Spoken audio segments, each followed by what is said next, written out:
We are much more concerned about our fundamental rights. আমরা always fundamental রাইটসের কথা বলি, সাথে ভুলে যাই ফান্ডামেন্টাল ডিউটিসের কথা। আমরা অনেক কথা ফ্রিডম অফ স্পিচ অ্যান্ড এক্সপ্রেশনের কথা বলি, কিছু বলেই দেখবে সবাই আর্টিকেল 19 বলে লাফায়। তলায় ছোট্ট একটা জিনিস থাকে এক্সেপশনগুলো ভুলে যাই, সব কিছু লিমিটেশন থাকে।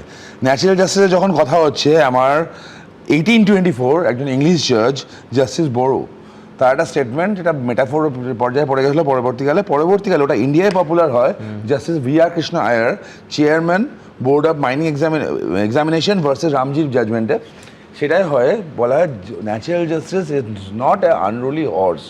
মানে আমার ন্যাচারাল জাস্টিস আছে বলে আই ক্যানট ডু এভরিথিং, এটা আনরুলি হর্স নয়, কিছু পিলার্স থাকে। কিন্তু বিরোধী দল যখন ছিলে, যখন করতে, তখন ন্যাচারাল ডিউটিজের কথা মনে থাকতো, বারবার সঠিকভাবেই যেতে।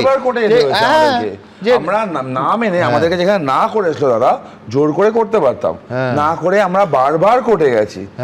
বারবার যখন তোমরা নবান্ন অভিযান করতে, লালবাজার অভিযান করতে, তখন এই আইনের ডিউটি মেনে সামান্যতম হিংসা হবে না, উত্তাল হয়ে যাচ্ছিল যখন আরজিকর এবং অন্যান্য ইস্যুতে পশ্চিমবঙ্গ। হ্যাঁ, তার শাস্তি হয়েছে, কিন্তু তখন এই আইন ছিল না যে 1 বছর বিনা বিচারে কোর্টে না তুলে আটকে রাখা যাবে। ছেলে মেয়ে সামনে যখন ছিল না, তাদের নামে মামলা হয়েছে। এইখানে বোঝা স্টুডিওতে আমি আর তুমি একটা বিষয়ে আলোচনা করছি, কোনো থানার নাম পর্যন্ত দিইনি, আমি অন্য থানা বললাম কারণ লটা জানি আমি। তারপরেও তুমি আর আমি সেই মামলা অভিযুক্ত হয়েছে, লোকে তো বুঝবে না কি ধারা বলো, পক্সো দেখবে, পক্সো মানে চাইল্ড অ্যাবিউজার, কি আছে না আছে বলবে না, তোমাকেও ভাববে আমাকেও ভাববে। এটা তো হয়েছে সুমনদা। আজকে অনেকগুলো কথা আছে দাদা, হিন্দু মুসলমান কোথা থেকে আসছে এর মধ্যে? আমার প্রশ্ন তো এখানে, ওই কয়েকশো চোর ডাকাতের হে কাটমানির রানী রেখেছিলে মুসলিম সমাজকে দুধ দেওয়া গরু করে মানুষ করনি। কীরকম? কাকে কান নিয়ে গেছে বলে মুসলমান সমাজকে এমনভাবে তৈরি করেছিল, তার কাকের পিছনে ছুটছিল। আরে বাবা, হাতটা দিয়ে দেখ কানটা আছে কি নেই।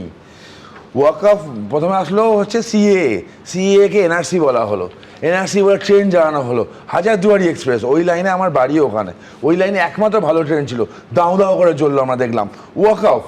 ওয়াকফ অ্যাক্টের নামে যে শুধু জ্বললো না, 3 দিন ধরে জ্বললো, দাঁড়িয়ে পুলিশ প্রশাসন দেখলো। ওয়াকফ অ্যাক্টের নামে যেটা হলো, আমি আবার বলছি, আচ্ছা আমরা না ধর্মের কথা বলি, আমরা হিন্দু ধর্মকে করি, যারা ধর্মকে, রিলিজিয়নকে ওপিয়াম অফ মাসেস মনে করে, যার সাথে ধর্মের নাকি কোনো সম্পর্ক থাকে না, তার ধর্ম নিরপেক্ষ, হরগোবিন্দ দাস, চন্দন দাস, ওর স্ত্রীর সাথে তো আমরা কথা বলেছিলাম, ফ্যামিলির সাথে আমরা কথা বলেছিলাম, বলেছিল চন্দনের শরীরটা পড়েছিল, বডি ফালা ফালা করে কাটাচ্ছিল, গল গল করে রক্ত বেরোচ্ছিল, পুলিশ 300 মিটার দূরে থানা, পুলিশ আসেনি, মরতে দেওয়া হয়েছিল।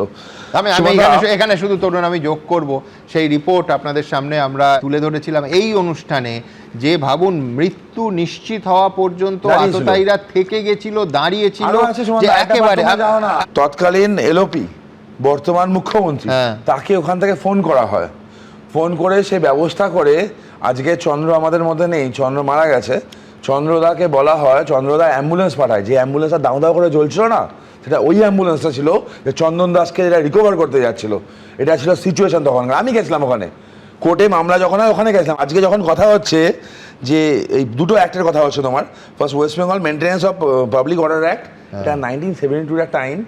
বিভিন্ন সময় কোর্টে যখন আমরা মামলা করেছি, তার আগে পুরোটা বলো, তারপর মমতা বন্দ্যোপাধ্যায়ের সরকারও এটা অ্যামেন্ডমেন্ট যোগ করেছিল, যে শাসকে থাকে এই আইনটাকে কঠোর থেকে কঠোরতম করে। Justice K T Thomas and jurist Fali S Nariman, এদেরকে নিয়ে তো সন্দেহ নেই কোনো, এরা একটা রেকমেন্ড করেছিল, রেকমেন্ড করার ফল এসেছিল judgement, destruction of public and private properties versus state of Andhra Pradesh 2009। সেই অ্যাক্টে প্রত্যেকটা সরকারকে বলেছিল তোমরা তোমাদের স্টেট অ্যাক্টটাকে স্ট্রেনথেন করো। সেন্ট্রাল অ্যাক্ট অলরেডি আছে, prevention of damage to public property act 1984, যথেষ্ট স্ট্রং অ্যাক্ট, সুপ্রিম কোর্ট বারবার বলেছে এটা। স্টেটের ক্ষেত্রে বলেছিল তোমরা চালু করো, আমাদের এখানে হয়নি, ঠিকভাবে হয়নি। ঠিক তৃণমূলের সংখ্যাগরিষ্ঠতা ছিল সুমনদা, চাইলে করতে পারতো, করেনি। আরও আসছি আমি, ঠিক, কিন্তু আমি বলছি তুমিও আইনজীবী, বিনা বিচারে আটক 1 বছর ধরে, তুমি আইনজীবীর সাহায্য নিতে পারবে না।